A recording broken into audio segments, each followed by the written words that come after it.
Comitê Central número 37, emissão de 13 de janeiro de 2022, convosco, como sempre, Alberto Gonçalves, Carlos Guimarães Pinto e eu próprio, Tiago Dores. Hoje vamos continuar a falar dos debates, porque os debates continuam. Vamos tentar perceber se os cidadãos isolados por causa da Covid têm direito de continuar a ser cidadãos. No Camarada da Semana vamos falar de um partido de extrema-esquerda que continua a não surpreender, e na sessão de esclarecimento vamos responder a uma questão sobre impostos que infelizmente continua a não estar na ordem do dia. Alberto e Carlos, vamos começar pelos debates. Agora prestem atenção, por favor, a isto, desliguem o Costa com o Rio, ou podemos fazer como aquelas estações de televisão que não têm direitos de transmissão dos jogos de futebol e põem num cantinho o debate. Podemos pôr num cantinho em direto e vamos comentando por cima. Enquanto fazemos o relato, não é? As incidências, exatamente. Está a decorrer neste momento o debate, portanto, em princípio, não nos vamos pronunciar sobre ele, embora seja provável saber do que é que se vai falar. Provavelmente será Costa e Rio a decidirem quem fica em primeiro, quem fica em segundo, quem é que vai realmente ao volante, quem é que vai no lugar do morto. O Rio tem bastante experiência nos últimos 6 anos a fazer-se de morto, portanto provavelmente será essa a solução. Alberto e Carlos, nos debates da última semana houve algum que vos tenha chamado particularmente a atenção? Houve algum onde se tenham explanado de forma especialmente clara ideias para o país, pontos de vista ideológicos até muito interessantes? Ou não havendo, o que é que acharam dos bufetões entre o Chicão e André Ventura? Parece-me que foi o ponto alto desta semana. Acho que em termos de entretenimento, definitivamente esse foi o ponto alto. Ninguém percebeu basicamente o que estava ali a acontecer, mas em termos de entretenimento, tanto é assim que foi o único debate que deixaram ir para além dos 25 minutos. Aquilo teve... Merecia prolongamento, sem dúvida. Sim, teve prolongamento, efetivamente teve prolongamento, teve mais 10 minutos que os outros, porque via-se estava ali a concorrer bem com o Big Brother famosos, e houve muitos gritos, ninguém percebeu muito bem o que estava a passar ali, mas houve gritos e frases interessantes, e frases bastante interessantes, e depois ainda houve, como há no futebol, aquela parte dos comentários depois, que também foi interessante. Quer dizer, a CNN depois entrevistou cada um dos candidatos depois do debate, e ainda houve lá uma acusação do Chicão de que andavam a fumar drogas lá no Chega, com aquela coisa do quarto pastorinho e tal. Eu acho que em geral, a primeira coisa nos debates, tiveram, para minha surpresa, muito pouca audiência. Okay? As audiências que apareceram por aí, eu digo isto para minha surpresa, porque obviamente não é ironicamente, eu estava à espera que não tivessem audiência de Big Brother, mas ainda assim foi muito pouca, mesmo aqueles debates que oferecem um espetáculo televisivo mais próximo do Big Brother, em termos de audiência foram bastante baixos, portanto dificilmente decidiram alguma coisa. Aqueles que estiveram em canal aberto um pouco melhor, mas ainda assim o resto foram todos vistos por nichos, muito possivelmente nichos altamente politizados. Eu vejo isso pelas redes sociais. Temos o Twitter, que é um nicho mais politizado, que se discutiu muitos debates, mas depois chegas ao Facebook e são as imagenzinhas das florzinhas, não sei o que, do habitual. Portanto, o nicho menos politizado passou ao lado, porque aquilo teve mesmo muito poucas audiências.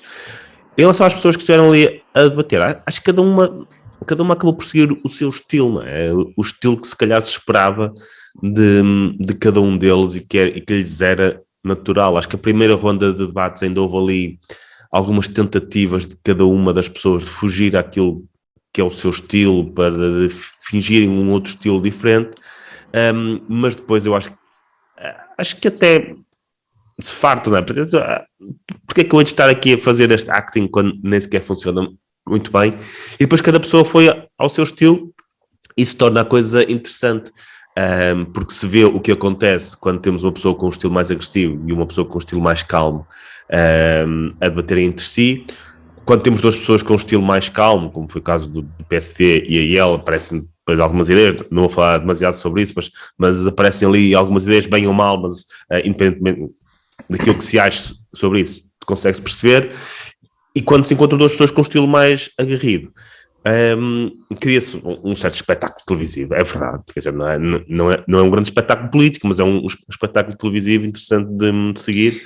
como foi o caso de ontem entre o Chicão e o André Ventura. Nesse pós-match que estavas a falar, Carlos, eles acabaram por concluir quem é que era mais seminarista ou não? Porque pronto, foi um dos pontos que foi levantado durante... Não sei se conseguiram perceber qual deles era o mais beato, se foi a penal, se foram a penaltis para decidir isso ou não. Houve ali uma certa competição, mas honestamente acho que nessa competição, e se formos olhar precisamente para aquilo que são os valores, efetivamente os valores cristãos, certamente que o Chicão fica à frente, porque mal ou bem ele acredita mesmo naquilo, não me parece estar a alavancar naqueles valores para popularidade, mas é alguém que verdadeiramente acredita naqueles valores, ao contrário do que acontece com o André Ventura, que diz acreditar nestes valores, tira lá as fotografias na igreja, mas depois tem uma cultura política que se afasta bastante daqueles que são esses valores, e parece-me que o Chicão definitivamente está mais próximo do próprio CDS, estará mais próximo desses valores do que propriamente o Chega de André Ventura. O Chega de André Ventura tem uma identidade distinta dessa que são esses valores, que passa essa identidade... Tem uma identidade bastante fluida, não é? Que tem esses valores, isso é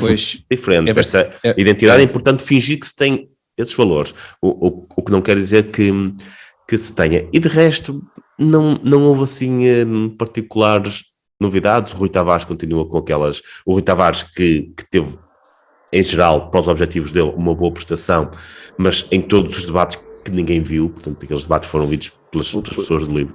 Eu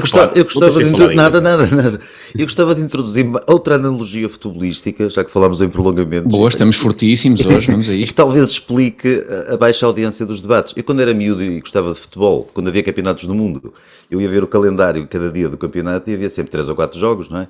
E pá, ia haver sempre 1 ou 2 ou 3 jogos que não... Não vias o Honduras-Áustria, por exemplo. Exato, Honduras-Áustria, o Paraguai-Irão, aqueles jogos que não interessavam. E o facto de haver muitos debates faz com que isto esteja cheio de Honduras-Áustria. Quem é que vai ver o Rui Tavares com a senhora do PAN? Pelo amor de Deus, quer dizer, nem a mãezinha do Rui Tavares, ou a mãezinha da senhora do PAN. Acho que dificilmente. Há muitos debates que uma pessoa não... Mesmo por obrigação profissional, uma pessoa lá se arrasta em última instância, mas quem não tem obrigação nenhuma não vai ver isso, é evidente.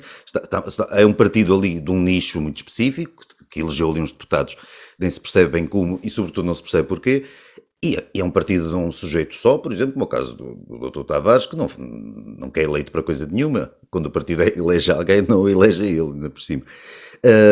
Mas à parte dessas questões, quer dizer, o que é que eles poderiam discutir ali de relevante para um número razoável de pessoas? Nada. E como isto está cheio desses jogos apagados que ninguém se interessa, é natural que as pessoas não queiram ver. É evidente que haverá 2, 3, 4 debates que tenham uma audiência superior aos outros. O facto dos canais abertos, de alguns passarem em canal aberto, ajudará com certeza. Agora, ninguém está à espera que o país pare para ver, se calhar, debate nenhum. Claro. Ao nível da espetacularidade, realmente Francisco Rodrigues dos Santos teve o seu mérito, acho eu, porque ele tinha também a necessidade muito forte, muito premente, de se demarcar fortemente da Iniciativa Liberal e do Chega, e por isso teve que entrar nesses debates de forma bastante contundente, e isso trouxe algum espetáculo, pelo menos. Ele não podia passar despercebido, ele não tinha hipótese, quer dizer. Tinha que marcar uma posição clara para tentar eventualmente até salvar o partido, e nesse aspecto acho interessante e francamente não tenho nada contra a berraria, porque se há quem se defina politicamente também por aí, é importante que percebamos isso e que de facto isso também se torna relevante como mensagem política. Claro, o nível dos debates, em alguns casos, não é famoso, para dizer o mínimo, mas também não devemos ser demasiado púdicos nestas matérias. Os debates são feitos há um propósito de conflito ali, quer dizer, não, claro. Elogiar os debates pelo extremo grau de civilidade e de cordialidade, mas não parece que seja esse o critério para avaliar o mérito. Mas deveria ser, não é? Deveria ser mais neste formato, objetivo, não é? Sim, desculpa. Pois, não faz mal. Desculpa, no sentido de informar, Carlos. Sim. Os debates nunca foram isso, Carlos. Mas deveriam ser, nós olhamos para aquele debate e não é da minha área política, mas toda a gente fala muito nesse debate, no debate entre Álvaro Cunhal e Mário Soares, que teve 5 ou 6 perguntas e demorou 3 horas, e deixaram que demorasse, e foi, quer dizer, ainda hoje é uma coisa histórica, é um documento histórico em que se expuseram duas visões daquilo que poderia ser o Portugal pós 25 de Abril. Eu acho que era importante que houvesse isso, quer dizer, que houvesse... Nada contra. E continuo a insistir neste ponto. Nós, a esta hora que estamos a transmitir isto pela primeira vez, muita gente está a nos ouvir em podcast, portanto não sente isso, mas a esta hora está a decorrer um debate mais longo. Mas nós tivemos debates de 25 minutos, que claramente não dão para isso. Claro que com um estilo que eventualmente o Francisco dos Santos e o Ventura trazem para os debates, é muito difícil debater ideias de qualquer forma, mas mesmo para quem quer debater ideias, 25 minutos, é muito pouco, e não é por falta de tempo de antena, é isso que me deixa, se me dissessem, as televisões privadas têm que restringir o tempo de antena porque têm outros programas que vêm a seguir e não podem, não, porque depois passa-se 25 minutos com o debate e meia hora a comentar o debate logo a seguir. Pois é preciso dar espaço, é de facto preciso dar espaço de antena a quem se está a candidatar às eleições, mas também é preciso dar espaço de antena a quem já tendo tido uma vida política, depois tem que ganhar a vida a comentar quem tem uma vida política atualmente, e portanto há que garantir espaço também para isso, não é? É como se as pessoas precisassem de ajuda para de uma tradução, decidir o que pensam. Sente-se um bocadinho que tem que vir aquelas notas no final, quanto é que ficou o jogo e tal, para ver... que perde-se mais tempo a tentar avaliar aquilo que aconteceu ou a tentar influenciar a avaliação que as pessoas têm do que propriamente a tentar ouvir aquilo que os candidatos têm para dizer, e numa realidade em que raramente as pessoas leem programas. Vamos ser muito claros, a maioria das pessoas não lê programas também já ouvi dizer que há programas de 600 páginas também. Pois, mas há outros de 15 que não são ajuda fáceis nada de ler. É de 15 ou 10. Há uns que é uma monofolha, é só frente e verso. 9. Sim. Devia ser em podcast. Essa é a minha ideia. Deixo aqui aos meus colegas de iniciativa. Eu peço desculpa que tenho uma cadela a ladrar, mas isso. Não faz mal, então também explanar a sua. Não é o debate do Ventura com o Chicão, é a minha cadela a ladrar. Não estás a rever o debate. Deixa lá. Eu sei que a propósito das pontuações, e Alberto, tu falaste das pontuações do Expresso a semana passada, eu por acaso estava a ver aqui na sequência do debate entre Francisco Sigo-as com muita Santos e André Ventura. Sigo-as com muita atenção. Não para ver o resultado dos debates, mas para ver Tem alguma piada ver a inclinação das pessoas que dão as pontuações? Este é engraçado, esta pontuação, porque pouparam imensas bolinhas. Isto são 10 bolinhas no máximo. Não deram quase nenhuma. Foi quase 0-0, foi quase 0-0 este. O Ventura teve ali uns zeros e tudo. Teve uns zeros, exatamente. Teve ali uns zeros. Mas eu deixa só falar de uma pequena coisa. Em relação ao facto de os debates servirem sobretudo para explicar, para dar conta de uma perspectiva para o país, seja do que for, uma visão ideológica das coisas, nada contra, claro, mas o paradigma, Carlos, sobretudo para ti, Carlos, o paradigma dos debates televisivos foi estabelecido, ou pelo menos o primeiro grande debate televisivo foi aquele entre o Nixon e o Kennedy, em 1960. Ninguém se lembra de uma ideia que se tenha discutido aí. O que passou... Estabeleceu-se aí que ganhou mais bonito, não é? Ganhou mais bonito se for na televisão e ganha se calhar o que tinha mais densidade, ou não interessa, mas o Nixon ganhou na rádio. Quem ouviu pela rádio atribuiu a vitória ao Nixon. Quem viu pela televisão deu a vitória ao Kennedy. Ou seja, há uma impressão que se cria através da persona que eles definem, que os debatentes definem, que é o que vai decidir no fundo a vitória ou a derrota num debate. Isso é verdade.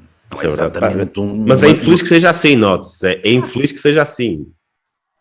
Talvez, concordo contigo, provavelmente, mas quer dizer, é inevitável, se calhar, Carlos. O ideal era não se ver os candidatos, é o ideal, é a prova cega. Ou não ouvir, em alguns casos não ouvir. Sim, e não ouvir. É tirar a sorte. Se calhar dava jeito quando os candidatos eram feios, não é? Quando é Mário Soares, e isto fala em defesa própria. Ao contrário de hoje, que são muito bem. Mas a televisão nessa altura tinha tanto grão que nem se percebia muito bem. Estava ali um vulto, mas branco e tal. A definição era pobre. O Nixon soou muito durante o debate. Soou ao contrário do Príncipe André, que parece que não soou, exatamente. Bom, há quem tenha esse problema. Não veio a propósito, peço desculpa, lembrei-me disso, a propósito de sudações. É verdade. Se nós pensarmos, de acordo com essa avaliação, Costa perde quase todos os debates, quer dizer, já perde, faz péssimas campanhas e depois lá chega a primeiro-ministro de qualquer forma, portanto, mesmo sem ganhar eleições, não quer dizer que ganha as eleições, não é? Nem por pouco sim, às sempre. vezes, exatamente. Sempre, não é?